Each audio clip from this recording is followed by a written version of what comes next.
வாசலை அடைக்காமல் போனதென்ன,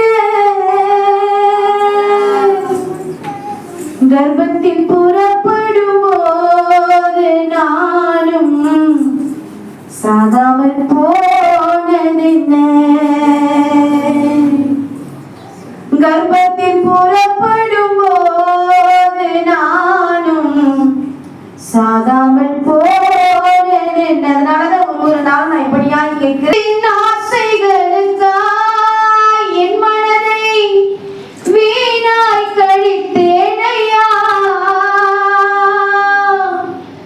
உமது அன்பை நான் ஒருபோதும் விலகி இருக்காமல் வாழணுமே. அவர் அன்பு பெருசு, அவர் இரக்கம் பெருசு. அதனாலதான் அந்த பக்தன் ரொம்ப